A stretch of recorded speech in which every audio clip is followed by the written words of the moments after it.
भज गिरिधर गोविंद गोपाला। भजो मुरली मनोहर नंद लाला। भजो मुरली मनोहर नंद लाला। भज गिरिधर गोविंद गोपाला। भज गिरिधर गोविंद गोपाला। भजो मुरली मनोहर नंद लाला।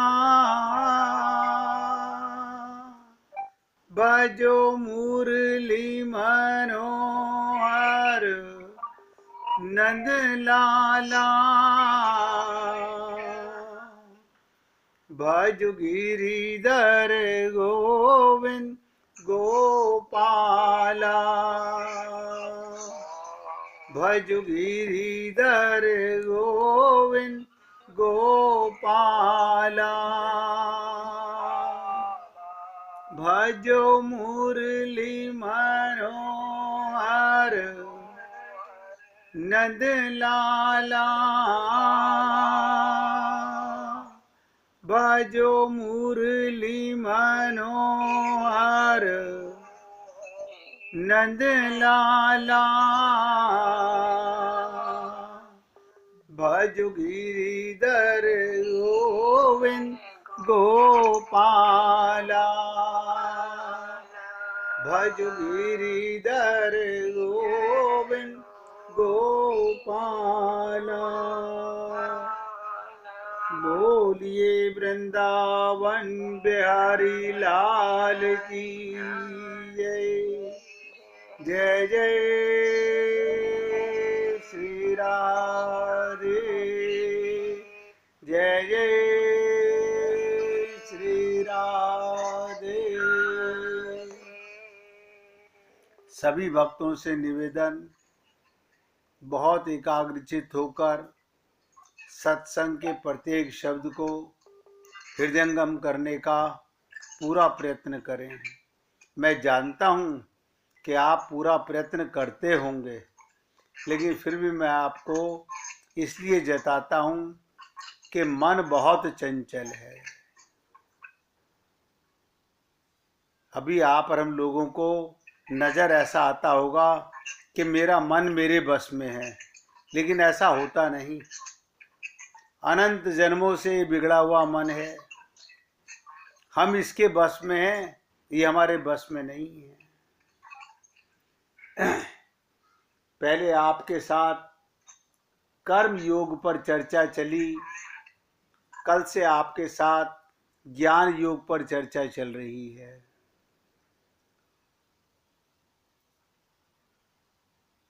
ज्ञान भी अगर भक्ति की ओर ना मुड़े तो वो केवल शाब्दिक ज्ञान है। कल मैंने आपसे निवेदन किया था, एक शाब्दिक ज्ञान और एक अनुभूति की ज्ञान। अब आपको अनुभव हुआ कि मैं आत्मा हूँ? क्या आप रियलाइज करते हैं कि मैं आत्मा हूँ? क्या आप रियलाइज करते हैं कि मैं परमात्मा का अंश हूँ?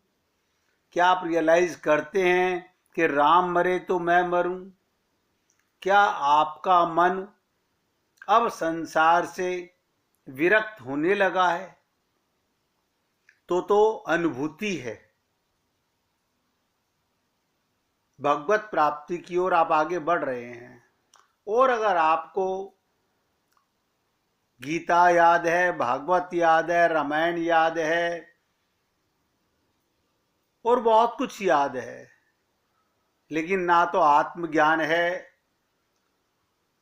और ना ही अपने को आप चेतन मानते हैं, और अगर आप अपने को शरीर मानते हैं तो इसका मतलब अभी हमारा शाब्दिक ज्ञान है, अनुभूति की ज्ञान नहीं है। कल भी निवेदन किया गया था, आज फिर निवेदन कर रहा हूं। मौका यही है, क्योंकि कबहू के करी करुणा नर देही, ये मनुष्य शरीर हर बार नहीं मिलेगा। ऐसे नहीं कहा गया बड़े भाग्य मानुष तन पावा। आप सोचिएगा, आप और हम लोगों को किस उम्र में जाके ये ज्ञान हो पा रहा है कि मुझे देव दुर्लभ ये मानव चोला मिला हुआ है। किस उम्र में ये ज्ञान हो पा रहा है, इस देह में हरि मिलत है।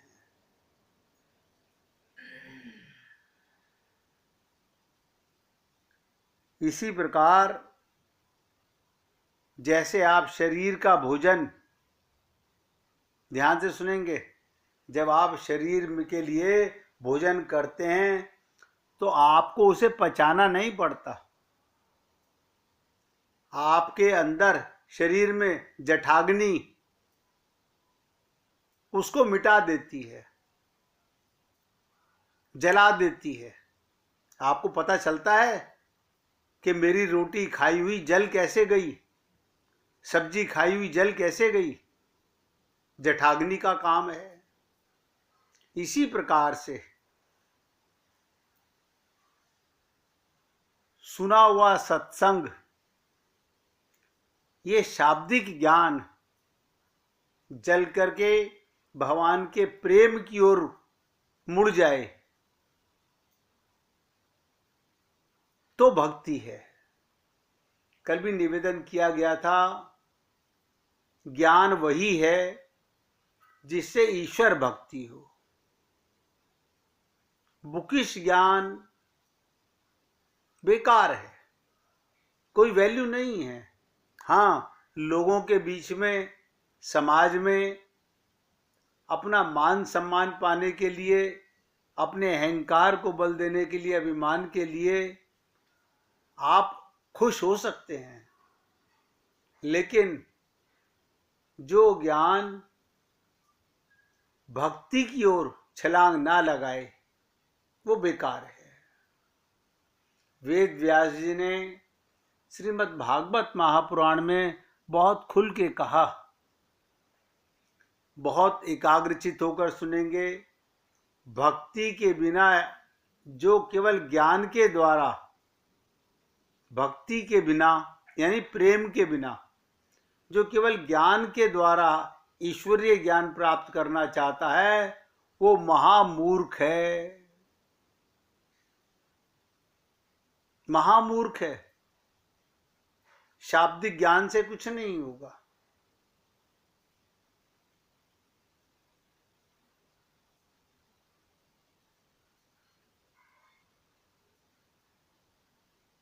ये वही है जैसे धान में से चावल निकालने के बाद धान को फिर कूट रहा है कि शायद इसमें से और चावल निकल आएगा। क्या मतलब? कोरा परिश्रम है, केवल परिश्रम है, हाथ कुछ नहीं लगेगा। तत्व की प्राप्ति का तो सपना भी पूरा नहीं होगा। गीता में बहुत स्पष्ट शब्दों में कहा गया, भगवान कहते हैं मेरी अव्यभिचारिणी भक्ति के द्वारा ही ज्ञानी ब्रह्मभूत स्वरूप को प्राप्त होता है।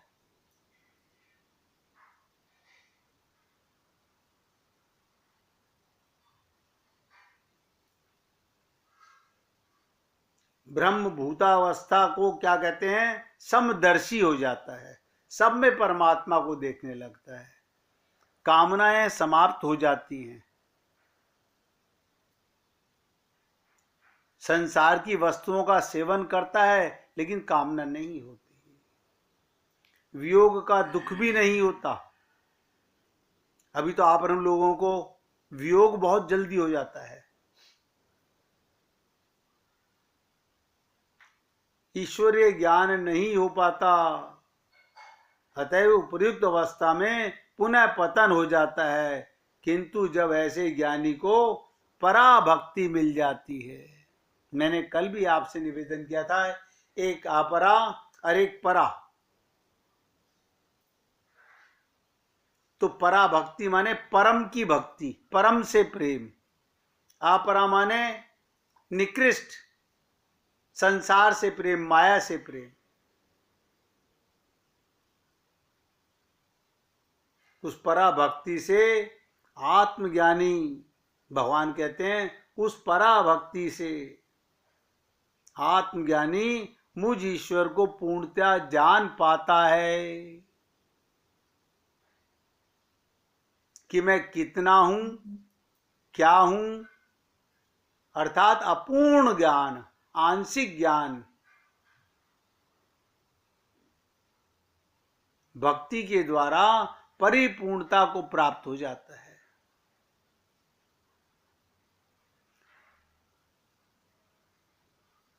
इसलिए कहा गया, परा ज्ञान को पूर्णता जानना। ईश्वर के पूर्ण ज्ञान के पश्चात ईश्वर में लीन हो जाता है। जब उसे पता चल जाता है कि मैं परमात्मा का अंश हूं, तो परमात्मा से प्रेम होगा। देखिए, आप और हम लोगों का परिवार से क्यों प्रेम है? क्योंकि हमको यही ज्ञान हुआ आज तक कि मैं माता पिता का अंश हूं। समय लगा समझने में, कोई बात नहीं, जब आंख खुले तब सवेरा। अब ये ज्ञान हो गया कि मेरा शरीर माता पिता के शरीर से बना है संसार का, माया का अंश, लेकिन मैं आत्मा परमात्मा का अंश हूं। तो जैसे ये ज्ञान हुआ, हमारी प्रेम यहां से हटकर वहां लगने लगा। अगर ऐसा नहीं है, अभी भी आपको यही भ्रम रहता है कि नहीं मैं तो शरीर हूं, और आपको इनके वियोग का दुख होता है, तो इसका मतलब अभी थाली के बैंगन की तरह हम लोग जी रहे हैं। सत्संग में आके हमें आत्मा की अनुभूति होने लगती है, और जैसे ही सत्संग खत्म होता है, हम फिर वापस वही माया में ढुलमुल हो जाते हैं।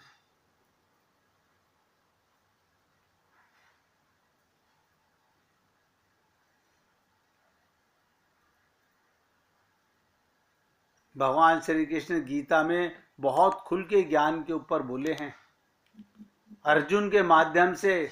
अर्जुन को नहीं, हम लोगों को बताने के लिए। भगवान कहते हैं, अर्थात वो परात्पर परम पुरुष ईश्वर एकमात्र अनन्य भक्ति से ही प्राप्य है। अनन्य भक्ति हमारे द्वितीय जगत गुरु रामानुज संप्रदाय में रामानुज स्वामी जी ने प्रपन्नता पर, अनन्यता पर, शरणागति पर बहुत समझाने का प्रयत्न किया।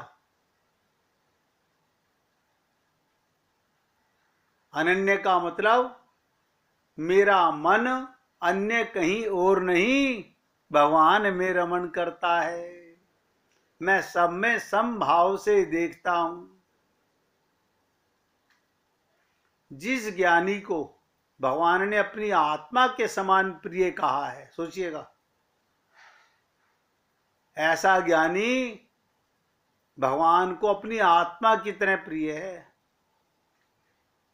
वो ज्ञानी भक्त है। ये अनुभव करने वाला ज्ञानी कहलाता है। अब आप सोच सकते हैं कि मैं कितना आगे बढ़ रहा हूं। और कोई बात नहीं, मायूस होने की जरूरत नहीं। अपनी त्रुटि को देखना अच्छी बात है, अपनी कमजोरी को समझना अच्छी बात है, लेकिन घबराने की आवश्यकता नहीं। मलाल जरूर होना चाहिए कि मैं क्यों आगे नहीं बढ़ पा रहा हूं, क्योंकि मैं अपनी वीकनेस को छुपा रहा हूं। शरीर की बीमारी को डॉक्टर को बढ़ा चढ़ा करके बताते हैं, और संत महात्माओं के सामने जाकर हम कहते हैं ऑल राइट।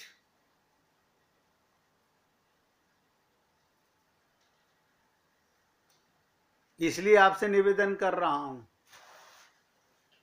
भगवत प्राप्ति किसी जन्म में भी कठिन नहीं थी, आज भी कठिन नहीं है।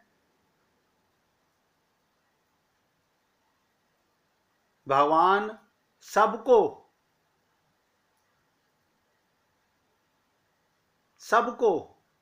24 घंटे, हर घड़ी, हर पल, हर सेकंड देख रहे हैं। न जाने कौन सा पल ये जीव मेरे शरणागत हो जाए। भगवान आप पे गिद्ध की नजर रखते हैं, एक सेकंड भी आप पे से नजर नहीं हटाते।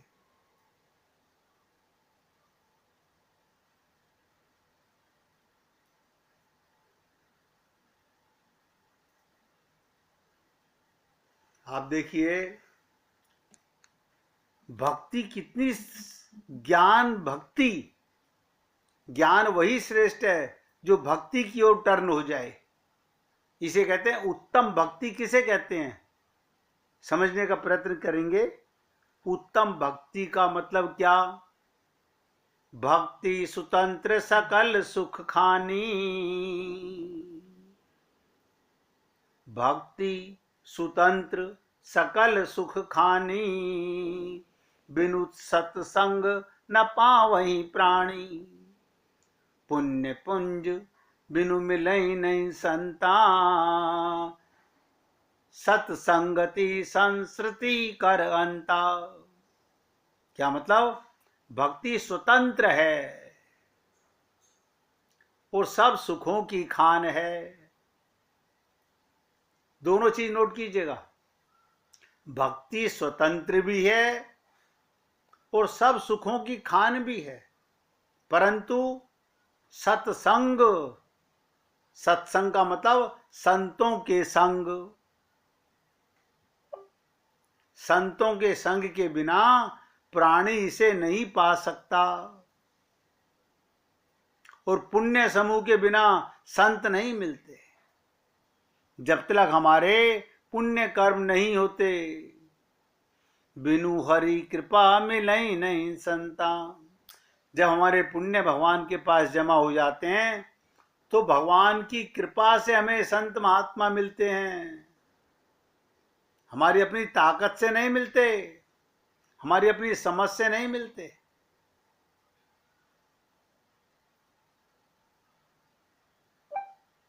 इसीलिए आपसे निवेदन किया गया कि भक्ति के लिए ये स्वतंत्र है, सब सुखों की खान है, परंतु सत्संग, संतों के संग के बिना प्राणी से नहीं पा सकता और पुण्य समूह के बिना संत नहीं मिलते। आप सोचिएगा हमारे पुण्य जमा हैं तभी आज हम लोग सत्संग में हैं। ये भगवान की कृपा है। सत्संगति ही, सत्संगति ही, संतों की संगति ही संस्कृति जन्म मरण के चक्र का अंत करती है। हमारा जन्म मरण का चक्कर हम इस भव सागर से कैसे पार होंगे?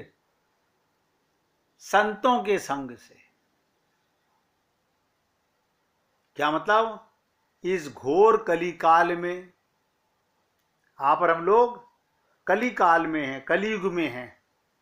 भगवान की भक्ति ही, सब नोट करें, भगवान की भक्ति ही मनुष्य का बेड़ा पार लगाने वाली है, क्योंकि ये मनुष्य के पाप रूपी वन का नाश करने के लिए दावा नल के समान मानी जाती है। शर्त यह है भक्ति में भाव होना चाहिए। बिना भाव के पूजा अर्चना, उपासना, पाठ करना, परिक्रमा करना सब बेकार है। ऐसा इसमें लीपा पोती है। वो इंद्रियों से की जा रही है, भाव से नहीं की जा रही।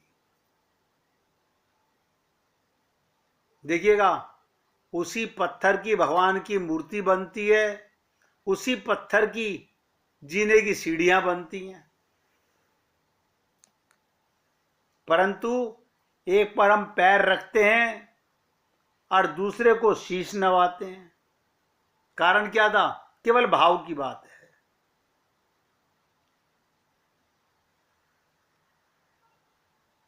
इसलिए कहा गया, भाव सहित खोजई जो प्राणी। बहुत ध्यान से सुने, भाव सहित खोजई जो प्राणी, पाव भक्ति मन सब सुख खानी। मोरे मन प्रभु अस विश्वासा, राम ते अधिक राम कर दासा। संतों की कृपा ऐसे नहीं मिल जाती। ये सत्संग इतनी आसानी से नसीब नहीं होता। न जाने आप और हम लोगों ने कौन से पुण्य कर्म, कौन से जन्मों से हमारे भगवान के पास जमा है। आप बताइए, आपका कौन सा लॉकर है जहां जमा है? भगवान के पास जमा थे। ये भगवान की असीम कृपा से मिलता है। जो प्राणी प्रेम के साथ खोजता है, सब नोट करें, भाव भक्ति खोजई जो प्राणी। भाव माने प्रेम से। अब आप देख लीजिएगा, आप प्रेम से भगवान को खोजना चाहते हो। हम भगवान को नहीं खोजते, हम भगवान को इसलिए पूजा करते हैं कि हमारे शरीर को सुख मिले। मूर्ख व्यक्ति ऐसा ही करते हैं। इसलिए भाव बहुत बड़ी चीज है। भगवान तो कहते हैं, भाव का भूखा हूं मैं, और भाव का ही भोजन लगाता हूं मैं। भगवान भाव के भूखे हैं। जो प्राणी भगवान को प्रेम के साथ खोजता है, वो सब सुखों की खान इस भक्ति रूपी मणि को पा जाता है। भक्ति मणि के समान है। हे प्रभु, मेरे मन में तो ऐसा विश्वास है, राम जी के दास राम जी से भी बढ़कर होते हैं। भगवान ने तो लकड़ी की मूर्ति में विराजमान है। ध्यान से सुनो, सब नोट करेंगे। भगवान ना तो लकड़ी की मूर्ति में विराजमान है, ना पत्थर की मूर्ति में विराजमान है। भगवान तो केवल भाव में विद्यमान है। जहां आपका भाव बन जाए, वहां भगवान प्रकट हो जाते हैं।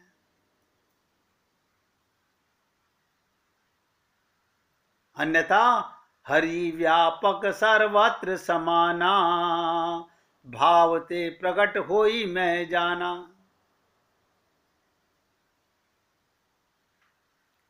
एक ही लाइन में समझिएगा, अगर भाव है तो भगवान है, अन्यथा सब बेकार है।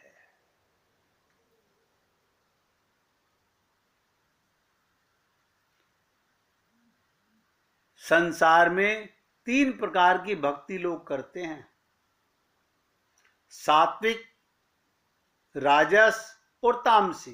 तीनों ही, एक उत्तम है, एक मध्यम है, एक अधम है। 3 भेद बताए गए। इस प्रकार कुल 9 प्रकार की भक्ति हुई। 10वीं प्रकार की सर्वोत्तम भक्ति, उन्मोत्तमा परा भक्ति कहलाती है। भाव की जो भक्ति है सबसे उत्तम है।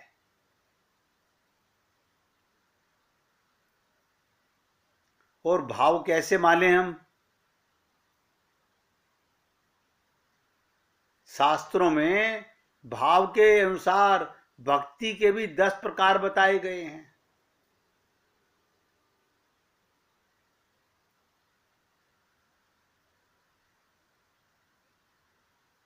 वो कैसे?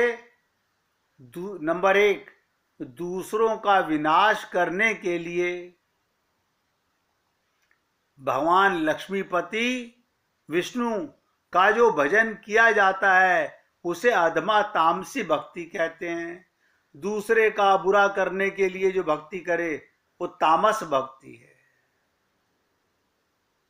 क्योंकि इसमें साधक का दुष्ट भाव छिपा हुआ है। भगवान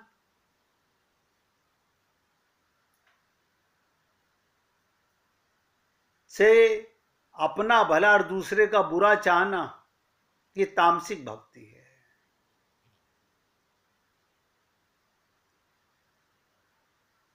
यानी मन में कपट बुद्धि रखकर भगवान कृष्ण की भक्ति करता है, कपट रख के अपना अपना सुख चाहता है,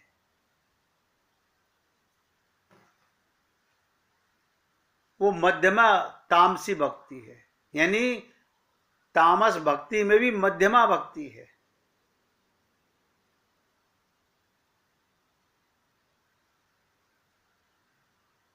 और देखो तामसी भक्ति में भी एक उत्तम भक्ति होती है। वो क्या होती है? जो दूसरों को भगवान की आराधना में, जो दूसरों को भगवान की भक्ति की आराधना में तत्पर देखकर ईर्ष्यावश स्वयं भी भगवान की पूजा करता है। अरे तुम क्या करते हो? उसका ये कार्य बेशक तामसी है लेकिन उत्तमा है, तामस में भी उत्तम है। यानी तामस में भी 3 प्रकार बताए गए। दूसरे का बुरा चाहना, अपना भला चाहना और दूसरे को आराधना करते हुए देख के खुद के मन में जागरूक होना।